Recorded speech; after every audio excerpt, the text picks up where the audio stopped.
ಸಮಾನತೆ ಬರಬೇಕಾದ್ರೆ ಸಮಾಜದಲ್ಲಿರ್ತಕ್ಕಂಥ ಅಸಮಾನತೆಯನ್ನು ತೊಡೆದಾಕ್ತಕ್ಕಂಥ ಕೆಲಸವನ್ನ ಮಾಡಬೇಕು. ಇದನ್ನು ಮಾಡಿದಾಗ ಮಾತ್ರ ನಾವು ಸಮಾಜವನ್ನು ನಿರ್ಮಾಣ ಮಾಡಲಿಕ್ಕೆ ಸಾಧ್ಯ ಆಗ್ತದೆ. ಇಲ್ಲಿ ಹೋದರೆ ಕಷ್ಟ ಆಗ್ತದೆ ಅಂತಕ್ಕಂಥ ಮಾತುಗಳನ್ನ ಅನೇಕ ಐತಿಹಾಸಿಕ ಘಟನೆಗಳಿಂದ, ಚಾರಿತ್ರಿಕ ಘಟನೆಗಳಿಂದ ನಮ್ಮ ಸಮಾಜದಲ್ಲಿ ಅಸಮಾನತೆ ಇದೆ ಅಂತಕ್ಕಂಥದ್ದನ್ನು ನಾವು ಅರ್ಥ ಮಾಡ್ಕೋಬೇಕಾಗ್ತದೆ.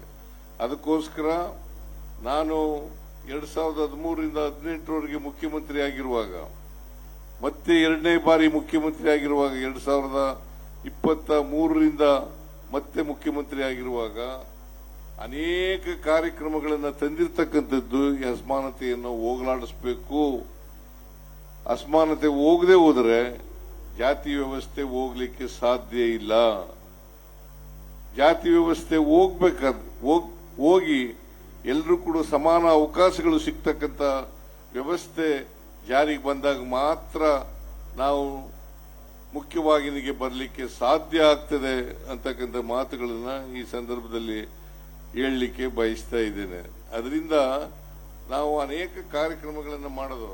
ಈಗ ನಾನು 2013ರಿಂದ 2018ರವರೆಗೆ ಮುಖ್ಯಮಂತ್ರಿ ಆಗಿರುವಾಗ ನಮ್ಮ ಸರ್ಕಾರ ಇದ್ದಾಗ ಅನೇಕ ಭಾಗ್ಯಗಳನ್ನ ಕೊಡ್ತಕ್ಕಂಥ ಕೆಲಸವನ್ನ ಮಾಡೋದು.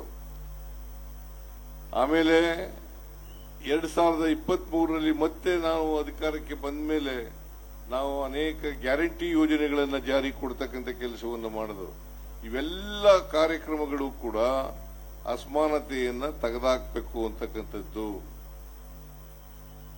ಯಾಕಂತಂದ್ರೆ ಬರೀ ಸ್ವಾತಂತ್ರ್ಯ ಬಂದರೆ ಸಾಲದು, ಸ್ವಾತಂತ್ರ್ಯ ಪ್ರಜಾಪ್ರಭುತ್ವ ಇದ್ರೆ ಸಾಲದು, ಜೊತೆಗೆ ಆರ್ಥಿಕ ಸಾಮಾಜಿಕ ಸ್ವಾತಂತ್ರ್ಯನೂ ಕೂಡ ಇರಬೇಕು ಅಂತಕ್ಕಂಥ ಮಾತುಗಳನ್ನ ಈ ಸಂದರ್ಭದಲ್ಲಿ ಹೇಳಲಿಕ್ಕೆ ಬಯಸ್ತಾ ಇದ್ದೇನೆ. ಅದಕ್ಕೆ ಬಾಬಾ ಸಾಹೇಬ್ ಅಂಬೇಡ್ಕರ್ ಅವರು ಒಂದು ಮಾತನ್ನ ಹೇಳ್ತಾ ಇದ್ರು, ಎಲ್ಲಿವರೆಗೆ ಎಲ್ಲ ಜನರಿಗೂ ಕೂಡ ಆರ್ಥಿಕ ಸಾಮಾಜಿಕ ಶಕ್ತಿ ಬರೋದಿಲ್ವೋ ಅಲ್ಲಿವರೆಗೆ ನಮಗೆ ಸ್ವಾತಂತ್ರ್ಯ ಬಂದದ್ದು ಯಶಸ್ಸನ್ನ ಕಾಣಲಿಕ್ಕೆ ಸಾಧ್ಯ ಇಲ್ಲ ಅಂತಕ್ಕಂಥ ಮಾತುಗಳನ್ನ ಬಾಬಾ ಸಾಹೇಬ್ ಅಂಬೇಡ್ಕರ್ ಅವರು ಅನೇಕ ಸಾರಿ ಈ ಸಮಾಜದಲ್ಲಿ ಹೇಳಿದ್ದಾರೆ ಅಂತಕ್ಕಂಥ ಮಾತುಗಳನ್ನ ತಮಗೆ ತಿಳಿಸಲಿಕ್ಕೆ ಬಯಸ್ತಾ ಇದ್ದೇನೆ.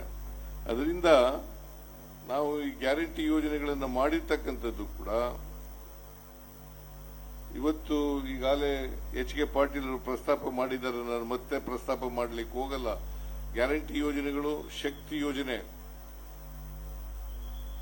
ಗೃಹ ಲಕ್ಷ್ಮಿ ಯೋಜನೆ, ಗೃಹ ಜ್ಯೋತಿ ಯೋಜನೆ, ಅನ್ನಭಾಗ್ಯ, ಯುವ ನಿಧಿ, ಹೀಗೆ ಇವೆಲ್ಲ ಕಾರ್ಯಕ್ರಮಗಳು ಇವತ್ತು ಒಬ್ಬ ವ್ಯಕ್ತಿಗೆ, ಒಂದು ಕುಟುಂಬಕ್ಕೆ ಸುಮಾರು 4ರಿಂದ 5 ಸಾವಿರ ರೂಪಾಯಿ ಒಂದು ತಿಂಗಳಿಗೆ ಸಿಗ್ತದೆ ಅಂತಂದ್ರೆ ಅದು ನಿಮಗೆ ಕೊಂಡ್ಕೊಳ್ತಕ್ಕಂಥ ಶಕ್ತಿಯನ್ನ ಹೆಚ್ಚು ಮಾಡತಕ್ಕಂಥ ಕೆಲಸವನ್ನ ಮಾಡ್ತದೆ.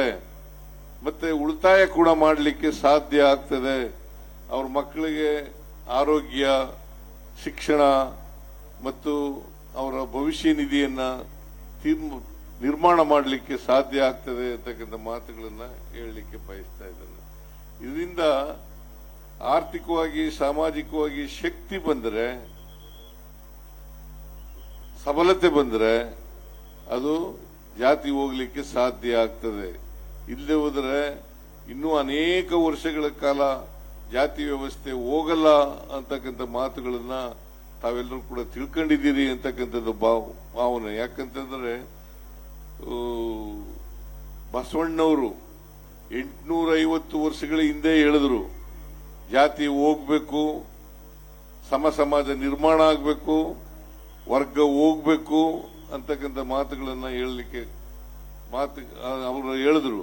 ಇವತ್ತಿನವರೆಗೂ ಕೂಡ ಜಾತಿ ಇನ್ನೂ ಕೂಡ ಗಟ್ಟಿಯಾಗಿದೆ ಅಂತಕ್ಕಂಥ ಮಾತುಗಳನ್ನ ತಾವು ತಿಳ್ಕೊಳ್ಳಲಿಕ್ಕೆ ಸಾಧ್ಯ ಆಗ್ತದೆ. ಅದರಿಂದ ಜಾತಿ ಹೋಗ್ಬೇಕಾದ್ರೆ ಆರ್ಥಿಕ ಸ್ವಾತಂತ್ರ್ಯ ಸಿಗಬೇಕು, ಸಾಮಾಜಿಕ ಸ್ವಾತಂತ್ರ್ಯ ಸಿಗಬೇಕು, ರಾಜಕೀಯ ಸ್ವಾತಂತ್ರ್ಯ ಸಿಗಬೇಕು. ಇದು ಸಿಕ್ಕಿದಾಗ ಮಾತ್ರ ಹೋಗ್ಲಿಕ್ಕೆ ಸಾಧ್ಯ ಆಗ್ತದೆ. ಇಂಥ ಉತ್ಸವಗಳನ್ನು ನಾವು ಯಾಕೆ ಮಾಡ್ತಾ ಇದೀವಿ ಅಂತಂದ್ರೆ, ಇಂಥ ಅನೇಕ ಉತ್ಸವಗಳನ್ನು ನಾವು ಮಾಡ್ತಾ ಇದ್ದೀವಿ. ಮೈಸೂರಿನ ದಸರಾ ಮಹೋತ್ಸವ, ಆಮೇಲೆ ಚಾಲುಕ್ಯರ ಉತ್ಸವ, ಆಮೇಲೆ